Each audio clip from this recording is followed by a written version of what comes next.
This channel does not promote any violent, harmful or illegal activities. All content provided by this channel is meant for an education purpose only. Trinamool কর্মীদের পরিবারকে boycott করার গুরুতর অভিযোগ পদ্ম শিবিরের বিরুদ্ধে। পঞ্চায়েত দখলের পরই নাকি এলাকায় বিজেপির হম্বিতম্বি। পঞ্চায়েত ভোটের পর থেকেই হেনস্থ শিকার তৃণমূল কংগ্রেস কর্মীরা। কোথায় ঘটেছে কি অভিযোগ দেখাবো 1 মিনিটে। পূর্ব মেদিনীপুরের ভগবানপুরে উলট পুরাণ। তৃণমূল করার অপরাধে দুই পরিবারকে সামাজিক বয়কটের অভিযোগ। কাঠগড়ায় বিজেপি।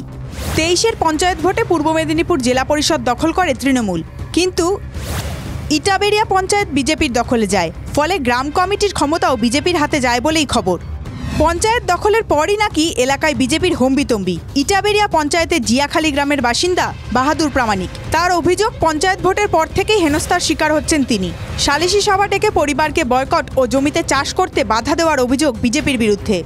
একই গ্রামে একই অভিযোগ গৌরহরি দাসেরও। তার দাবি, বয়কটের বিরুদ্ধে থানায় অভিযোগ জানিয়েও কাজ হচ্ছে না। তৃণমূল নেতৃত্বের অভিযোগ, পঞ্চায়েত ভোটে ক্ষমতা দখলের পর থেকেই এলাকায় সন্ত্রাসের পরিবেশ তৈরি করেছে পদ্ম শিবির। বিজেপি পরিচালিত ইটাবেরিয়া পঞ্চায়েতের প্রধানের পাল্টা দাবি, অভিযোগ সম্পূর্ণই ভিত্তিহীন।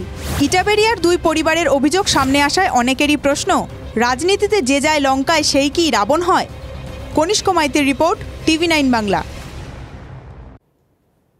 আজ শনিবার, নিশ্চয়ই মনে আছে 2 সপ্তাহ আগে এমনই এক শনিবার সোনারপুরে স্কুলে ঢুকে শিক্ষকদেরকে পিটিয়েছিল দুষ্কৃতীরা।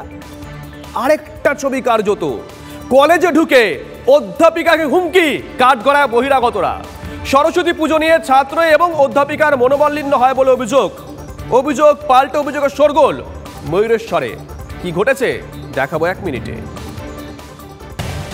কলেজে ঢুকে অধ্যাপিকাকে হুমকির অভিযোগ একদল বহিরাগতদের বিরুদ্ধে।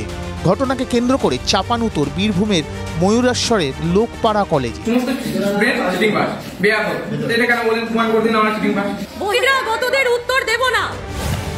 সরস্বতী পুজো নিয়ে কলেজের ছাত্র ও শিক্ষকদের মধ্যে মনোমালিন্য চলছিল বলে অভিযোগ। ছাত্রদের অভিযোগ, অধ্যাপিকা তাঁদের বিরুদ্ধে কুরুচিকর মন্তব্য করে। অধ্যাপিকা যাতে ক্ষমা চান সেই দাবি করে ছাত্ররা। ম্যাম এগুলো কেন বলেছেন, এর বিরুদ্ধে ব্যবস্থা নেওয়া হোক। যে সমস্ত স্টুডেন্টকে যে খারাপ মন্তব্য করেছেন, এটা ব্যবস্থা নিতে চাইছি আমরা। ছাত্রদের সমস্ত অভিযোগই অস্বীকার করেন অধ্যাপিকা। চরম নিরাপত্তাহীনতায় ভুগছেন অধ্যাপিকা।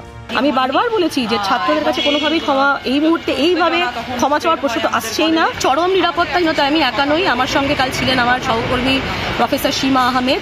গোটা বিষয়টি কলেজ পরিচালন সমিতিকে জানানো হয়েছে বলে বলেন কলেজের অধ্যক্ষ। ইতিমধ্যেই থানায় অভিযোগ জানিয়েছেন অধ্যাপিকা। বীরভূম থেকে হিমাদ্রি মণ্ডলের রিপোর্ট, TV9 বাংলা। এ তো শিক্ষাক্ষেত্রে একটা ছবি দেখালাম, আরেকটা ছবি দেখুন। খেলতে খেলতেই চলছে পড়াশোনা। কালনা 2 নম্বর ব্লকের বড়দারিয়াটন প্রাথমিক বিদ্যালয়ে পঠন পাঠনের ছবিটা একেবারে অন্য। শিক্ষকদের উদ্যোগে 70 জন পড়ুয়া খেলার ছলেই পড়াশোনা করছে, দেখুন। স্কুলে খেলতে খেলতে পড়া, খেলার ছলেই শিক্ষা, ছকে বাঁধা পড়াশোনার ছবিটা বদলে গেছে কালনা 2 নম্বর ব্লকের বড়দারিয়াটন প্রাথমিক বিদ্যালয়।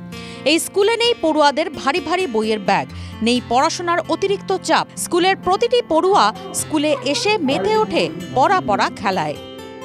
এখানে খুবই ভালো পড়াশোনা হয়, খেলার মাধ্যমে বাচ্চাদের পড়াটা বোঝানো হয়। গ্রামাঞ্চলে দরিদ্র শ্রেণীর লোকের বসবাস। বছর 2 আগে এই স্কুলের শিক্ষকরা খেলার ছলে পাঠ দানের পদ্ধতি নেওয়ায় প্রাথমিক থেকে 4র্থ শ্রেণী পর্যন্ত পড়ুয়াদের সংখ্যা বেড়ে দাঁড়িয়েছে 70। খেলার ছলে পড়াশোনা করাচ্ছি যাতে ছেলেরা প্রকৃতির সঙ্গে নিজেদেরকে মানিয়ে নিয়ে শিক্ষা লাভ করতে পারে। স্কুলে বই, খাতা, ব্ল্যাকবোর্ডের সাথে রয়েছে প্লাস্টিকের খেলনা। ক্লাসরুমে নয়, এই খেলনা নিয়েই স্কুলের মাঠে নিজেদের মধ্যে খেলার ছলে শিখছে কচি পড়ুয়ারা। কালনা থেকে কৌশিক দত্তের রিপোর্ট, TV9 বাংলা।